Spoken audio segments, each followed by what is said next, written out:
टुनटुनी मामा के पर्स से राइका पैसे निकाल लेती है। राइका की मामा जंगल में गई हुई थी। गाड़ी के किराए के पैसे तो मिल गए, मैं अपने दोस्त के घर जाती हूँ, शाम तक लौट आऊंगी। यही सोचकर राइका अपनी मामा का पैसा चुराकर घर से निकल जाती है। राइका सीधे स्टॉप पर जाती है और बैठकर गाड़ी के आने का इंतजार करने लगती है। थोड़ी ही देर में कालू कौवा अपनी ऑटो लेकर आता है। अंकल अंकल, मुझे सामने वाले जंगल में जाना है। क्या पैसे है तुम्हारे पास? अंकल ये ले लीजिए पैसे। कालू कौवा राइका से पैसे ले लेता है। राइका ऑटो में बैठ जाती है और फिर कालू कौवा ऑटो चलाने लगता है। मामा चिड़िया भी जंगल से दाने खोजकर घर लौट आती है।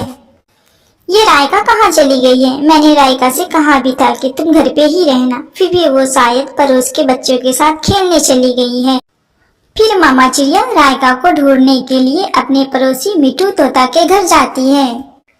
तोते भैया, मेरी राइका क्या आपके घर आई थी? नहीं अरीबा, राइका तो यहाँ नहीं आई है। आंटी, राइका को मैंने सुबह बुलबुल चिड़िया के घर की तरफ जाते हुए देखा था। मैंने राइका से पूछा भी था, उसने बिना जवाब दिए हुए ही चली गई थी। आप चुलबुल आंटी के पास जाकर पूछे, शायद राइका उसी के घर होगी। ये राइका भी ना मुझे कितना परेशान करती है। अड़ी बचरिया फिर वहाँ से बुलबुल के घर जाती है। चिंटू बेटा, राइका कहाँ है? मुझे क्या मालूम आंटी, वो तो मुझे सुबह से मिली ही नहीं है। मैंने उसे आज देखा भी नहीं है। अरीबा बहन, क्या राइका घर में नहीं है?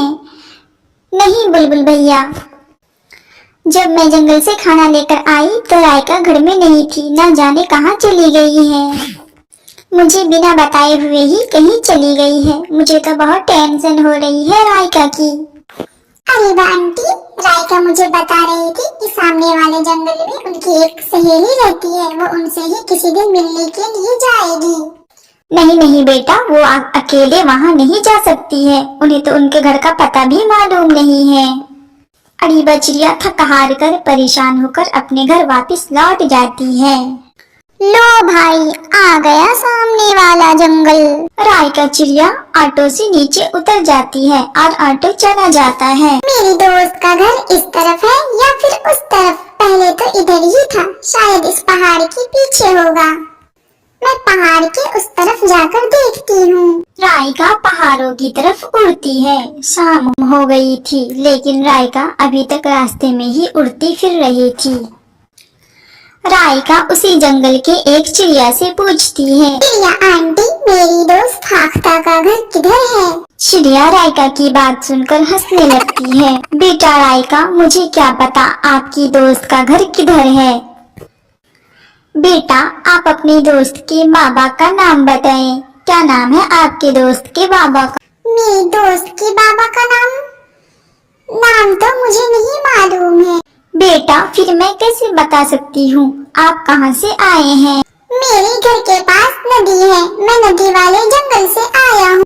बेटा, कोई और जानने वाला है आपका यहाँ? नहीं आंटी, मैं तो अपनी दोस्त के घर आया था, लेकिन मेरी दोस्त का तो घर ही नहीं मिल रहा है। फिर वो चिड़िया राइका को साथ लेकर पूरे जंगल में इधर उधर उड़ती फिरती है। फिर जंगल में अंधेरा बढ़ने लगता है।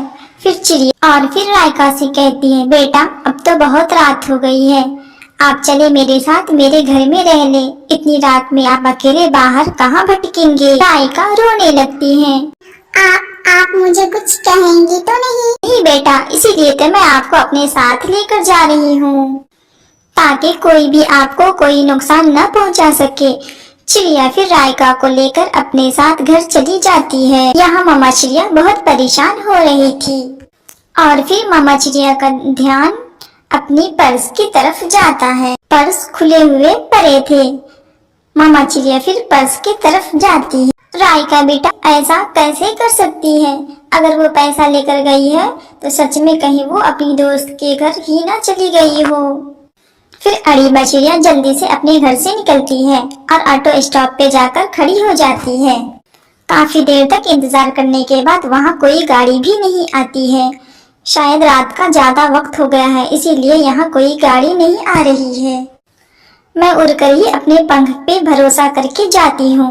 अरीबा चिड़िया फिर उड़ती है, बहुत तेज उड़ती है। उड़ते उड़ते वो थोड़ी दूर जाते जाते थक जाती है और फिर एक जगह बैठकर आराम करने लगती है। राइका बेटा, आपको क्या पता आपकी मामा आपकी वजह से कितना परेशान है। ना जाने ये बच्चे ऐसे क्यों करते हैं। अरीबा चिड़िया थोड़ी देर आराम करने के बाद फिर से उड़ती है। रास्ते का सफर बहुत लंबा था, लेकिन फिर भी अरीबा चिड़िया जैसे न तैसे जंगल का सफर करती है और फिर सामने वाले जंगल में पहुंच जाती है। अरीबा चिड़िया राइका के दोस्त के घर पहुंच जाती है और दरवाजे पर दस्तक देती है। इतनी रात को कौन आया है? ऐसा बोलते हुए राइका की दोस्त दरवाजा खोलती है। आंटी, आंटी आप इस वक्त सब ठीक तो है? बेटा, क्या राइका आपके घर आई है? नहीं आंटी, राइका तो यहाँ नहीं आई है। ये सुनकर अरीबा चिड़िया की आखिरी उम्मीद भी टूट जाती है। वो कहाँ चली गई है? घर में भी नहीं है। मैंने जंगल में सबसे पूछा, लेकिन वो किसी के घर नहीं है। बेटा, मैं सोच रही थी कि शायद वो आपके पास आई होगी।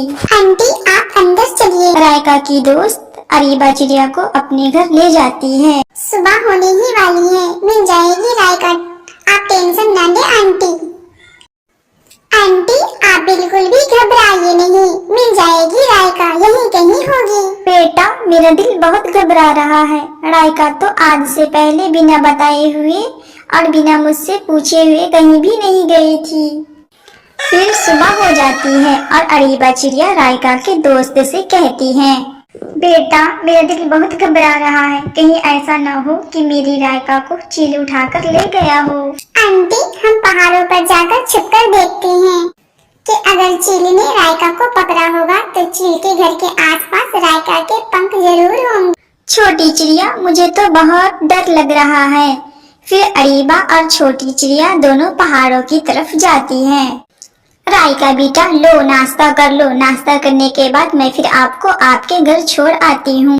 आंटी मेरी मम्मा मेरे लिए बहुत परेशान होगी, मैं तो अपनी मम्मा को बताकर भी नहीं आई थी। राइका बेटा, ये बात तो आपको घर से निकलने से पहले ही सोचनी चाहिए थी ना। फिर चिड़िया राइका को लेकर अपने घर से निकलती है और बस स्टैंड की तरफ चली जाती है। कुछ ही देर में कालू कौवा ऑटो लेकर वहाँ पर आ जाता है। कौवे, इस बच्चों को नदी वाले जंगल में छोड़ आओ, ये लो इस बच्चे का किराया। अंकल, कल मैं जिस जगह से ऑटो में बैठी थी आप मुझे वहीं ही छोड़ दे। क्या तुम घर से भागकर आए थे?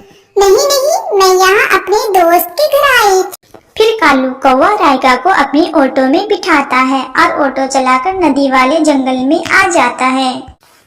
उधर अरीबा चिड़िया थकी हारी परेशान हाल चील के घर के पीछे छुपकर चील को देख रही।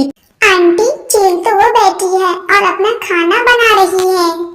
आंटी अगर वो राइका को पकड़कर लाए होती तो वहाँ जरूर राइका के पंख बिखरे पड़े होते। बेटा, अब मैं वापस अपने घर जा रही हूँ, अब कोई फायदा नहीं है। शायद मेरी राइका अब मुझे कभी भी नहीं मिलेगी। अरीबा चिड़िया अपने घर की तरफ उड़ जाती है। उनके पास इतने भी पैसे नहीं थे कि वो गाड़ी से जाती, इसलिए अरीबा चिड़िया उड़कर ही जाने का फैसला करती है। राइका अभी ऑटो से उतरी ही थी कि वहाँ मिट्टू आ जाता है। राइका आप कहाँ थी? राइका आपकी मामा कल से रोती फिर रही है, आपकी मामा कल मेरे घर भी आई थी। क्या मिट्टू, अब मेरी मामा कहाँ है? मुझे क्या मालूम, वो तो कल रात ही मेरे घर आई थी। राइका अपने घर चली जाती है।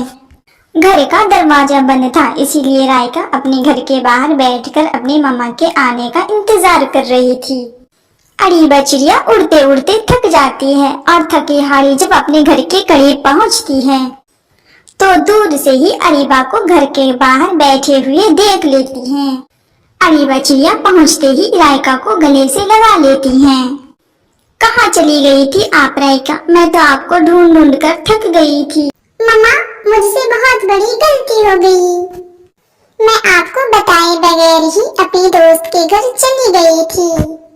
मामा, मुझे वहाँ जाकर मेरी दोस्त का घर भी नहीं मिला। वो तो एक चिड़िया आंटी मिल गई थी, वो मुझे अपने घर ले गई, इसलिए मैं जिंदा बच गई।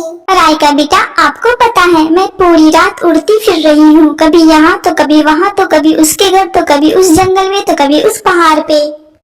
मैं आपको ढूंढने के लिए आपके दोस्त के जंगल भी गई थी। मैं अभी अभी आपके दोस्त के जंगल से ही आ रही हूँ। मामा, क्या आप वहाँ उड़कर गई थी? हाँ बेटा, क्योंकि पैसे तो आप चुरा कर ले गए थे। राइका अपनी नजरें नीचे झुका लेती है। मामा, मामा, आप मुझे दिल से माफ कर दे, ये मुझसे गलती हुई है। मामा, अब आइंदा मैं आपके इजाजत के बगैर कोई भी काम नहीं करूँगा, और आपके बगैर इजाजत के मैं कहीं जाऊँगा भी नहीं। ठीक है राइका बेटा, अब अंदर चलो घर के और मेरे पंख दबाओ। और फिर दोनों माँ बेटी खुश हो जाती है। राइका अपनी गलती पे बहुत शर्मिंदा थी।